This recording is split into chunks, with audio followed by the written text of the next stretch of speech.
ആത്മഹത്യയല്ല. ശരിയായ രീതിയിൽ പറഞ്ഞാൽ ഫലപ്രദമായിട്ട് പരിശോധിക്കുകയാണെങ്കിൽ അതൊരു കൊലപാതകം തന്നെയാണ്.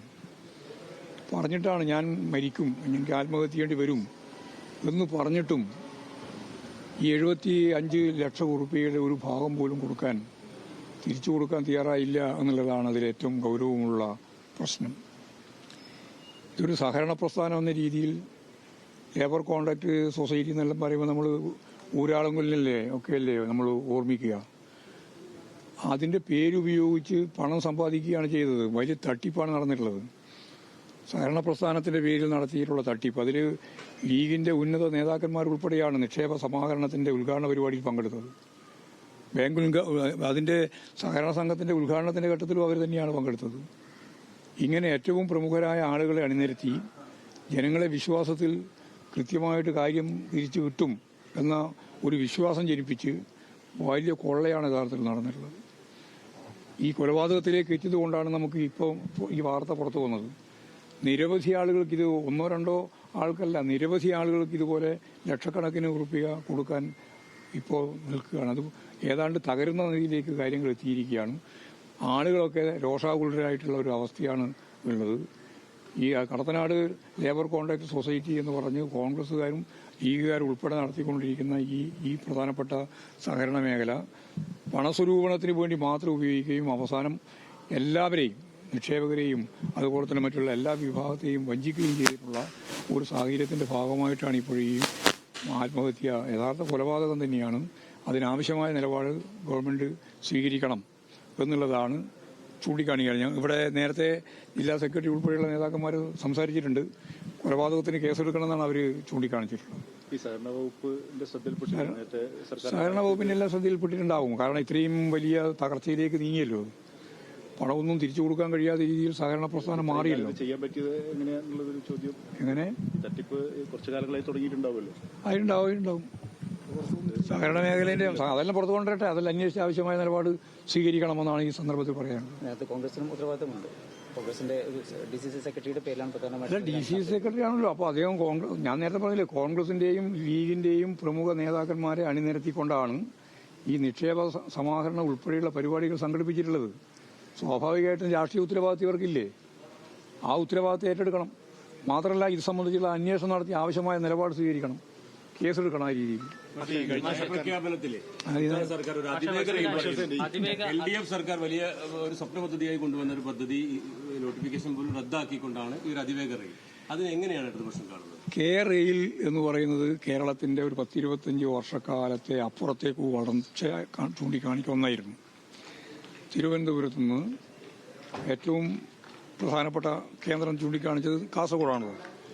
അങ്ങനെ കേരളത്തിന്റെ ഒരറ്റം മുതൽ മറ്റൊരറ്റം വരെ 3 മണിക്കൂർ 54 മിനിറ്റ് കൊണ്ട് എത്താൻ സാധിക്കുന്ന രീതിയിലുള്ള ഒരു പദ്ധതിയാണ് ആസൂത്രണം ചെയ്തത്.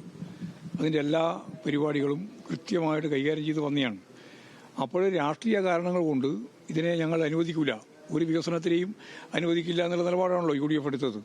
അതിൻ്റെ ഭാഗമായിട്ടാണ് ഈ പറയുന്ന റെയിലിൻ്റെ പ്രാരംഭ പ്രവർത്തനം ഉൾപ്പെടെ എല്ലാറ്റിനെയും കടന്നാക്രമിക്കുകയും തകർക്കാൻ ശ്രമിക്കുകയും ഒക്കെ ചെയ്തത്. അതിന്റെ ഭാഗമായിട്ട് കേന്ദ്ര ഗവൺമെന്റിന് അംഗീകാരം വേണമല്ലോ. സംസ്ഥാന ഗവൺമെന്റിന്റെ മാത്രമാണെങ്കിൽ ഈ എതിർപ്പുണ്ടായാലും കേരളത്തിന്റെ വികസനം എന്ന രീതിയിൽ നമുക്ക് നടത്താൻ സാധിക്കുന്നതാണ്. പക്ഷേ കേന്ദ്ര ഗവൺമെന്റ് കൂടി അംഗീകാരത്തോടു മാത്രമേ നടത്താൻ സാധിക്കുള്ളൂ എന്നുള്ളതാണ് റെയിൽ മന്ദഗതിയിലേക്ക് പോവുകയും അവസാനം ഇത് ഉപേക്ഷിക്കുന്ന സാഹചര്യത്തിലേക്ക് എത്തുകയും ചെയ്തത്. അതാണ് ഇപ്പോഴുള്ള നമ്മുടെ മുമ്പിലുള്ള സ്ഥിതി. അങ്ങനെ വന്നപ്പോൾ UDFകാർ അന്ന് അതിനെ ശക്തിയായിട്ട് എതിർത്തു. ഇപ്പോഴ് ശ്രീധരന്റെ ഒരു ഭാഗത്ത് വേറൊരു നിർദ്ദേശമായിട്ട് വരുന്നുണ്ട്.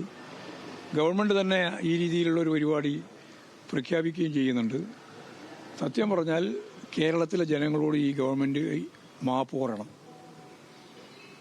4-5 വർഷം മുമ്പ് ആരംഭിച്ച് ഫലപ്രദമായിട്ട് കേരളത്തെ ഒരു 50 വർഷക്കാലത്തിന്റെ വളർച്ച ചൂണ്ടിക്കാണിക്കാൻ സാധിക്കുന്ന റെയിൽ പരിപാടിയെ ഉപേക്ഷിക്കുന്ന നിലയിലേക്ക് എത്തിച്ച സമരം നടത്തി, പ്രക്ഷോഭം നടത്തി, കല്ല് എന്ന് പറഞ്ഞിട്ട് അതെല്ലാം പ്രതീകാത്മകമായിട്ട് ഇപ്പോൾ പറഞ്ഞുകൊണ്ടിരിക്കണ്ടല്ലോ. ആ തരത്തിലുള്ള നിലപാട് സ്വീകരിച്ച, ജനങ്ങളെ വഞ്ചിച്ച ഈ പറയുന്ന ഇപ്പോൾ പുതുതായിട്ട് വന്ന ഗവൺമെന്റ് ജനങ്ങളോട് ഈ കാര്യത്തിൽ മാപ്പ് പറയേണ്ടതാണ്. മാപ്പ് പറഞ്ഞു കഴിഞ്ഞാൽ സ്വാഭാവികമായിട്ട് നമുക്ക് പറയാൻ കഴിയുന്നത് എന്താ? ഇങ്ങനെയൊരു പരിപാടി വേണ്ടെന്നാണോ അടുത്ത പ്രധാനമന്ത്രി വേണ്ടി പറയേണ്ടത്? വേണമെന്ന് തന്നെ ഞങ്ങൾ പറയാം. അതാര് നടത്തുന്നു എന്നുള്ളതിനെ സംബന്ധിച്ച് ഞങ്ങൾക്ക് പ്രശ്നമുള്ള കാര്യമല്ല. കേരളത്തിൽ ഫലപ്രദമായും ഊർജ്ജസ്വലമായും ഈ വളർച്ചയെ വികാസത്തെ ഉൾക്കൊള്ളാൻ സാധിക്കുന്ന രീതിയിൽ അതിവേഗ റെയിൽപാത അല്ലെങ്കിൽ അർദ്ധ വേഗ റെയിൽപാത ഏതായാലും അത് പ്രത്യേകമായിട്ട് തന്നെ വേണം എന്നുള്ള അഭിപ്രായമാണ് ഞങ്ങൾക്കുള്ളത്. അത് UDFകാർ കൊണ്ടുവരുമോ എന്നുള്ളത് പറയാൻ പറ്റില്ല. കാരണം അവരെ സംബന്ധിച്ചിടത്തോളം പ്രചരണായുധമായിട്ട് മാത്രമേ അത് ഉപയോഗിക്കുള്ളൂ.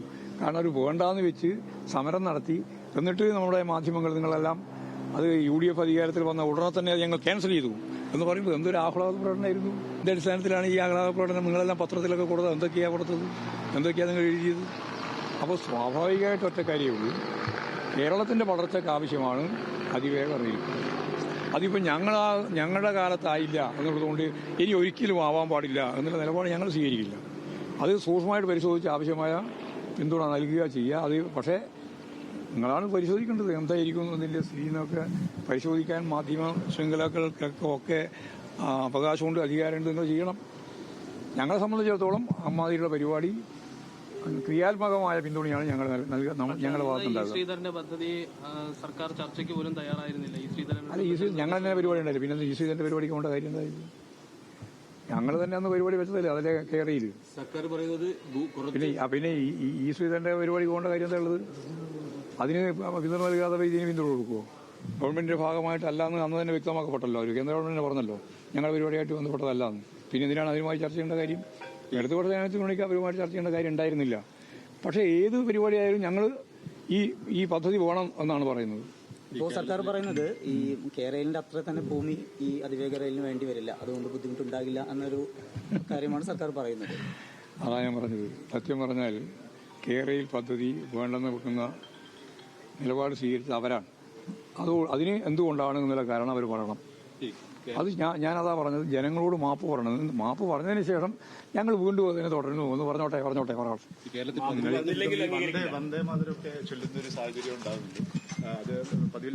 അതായത് BJP ഡീല് ആരാണെന്ന് ഇപ്പം ജനങ്ങൾക്ക് മനസ്സിലാക്കി തുടങ്ങിയല്ലോ. ജനങ്ങൾക്ക് മനസ്സിലാക്കുകയാണല്ലോ.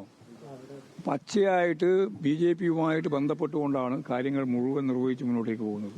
കേന്ദ്ര ഗവൺമെന്റിനെതിരായിട്ട് ഒരു അക്ഷരം പറയാൻ ഈ പറയുന്ന നയപ്രഖ്യാപന രേഖയുടെ ഭാഗമായിട്ട് ഗവർണർക്കൊന്നും ഉണ്ടായിരുന്നില്ലല്ലോ, ഇവരവതരിപ്പിച്ചില്ലല്ലോ. അപ്പോൾ കേന്ദ്ര ഗവൺമെന്റിന്റെ അവഗണന ഒരു വളരെ വ്യക്തമായിട്ടുള്ള ഒരു കാര്യമാണ്. അത് പറയാൻ അവർക്ക് ധൈര്യമില്ല. അപ്പോൾ BJPയുമായി ചേർന്ന് മുമ്പോട്ടേക്ക് പോകുന്ന അതിന്റെ ഒരു രണ്ടാം ടീം അല്ലെങ്കിൽ ഒരു B ടീം പോലെ പ്രവർത്തിക്കാനാണ് UDF നീങ്ങുന്നത് എന്നിപ്പോൾ വ്യക്തമാക്കപ്പെട്ടിട്ടുണ്ട്. അതിന്റെ പ്രകടിതമായ രൂപമാണ് ഇപ്പോൾ വന്ദേ ഭാരതം പാടുന്ന സ്ഥിതി വരെ. CPM-നെതിരെ വലിയ ആരോപണം കഴിഞ്ഞ കാലങ്ങളിൽ ഉന്നയിച്ചിരുന്നത് ഈ കീഴടങ്ങുന്നു, BJP കീഴടങ്ങുന്നു എന്നൊക്കെ പറഞ്ഞത് അത് അശുദ്ധ സംബന്ധമായിരുന്നു എന്ന് ഞങ്ങൾ അന്നേ പറഞ്ഞാണ്. ഇപ്പോഴാരാണ് കീഴടങ്ങുന്നതെന്ന് ജനങ്ങൾക്ക് മനസ്സിലാക്കാൻ സാധിക്കുന്നതാണ് ഇപ്പോൾ ഉള്ള എല്ലാ കാര്യവും.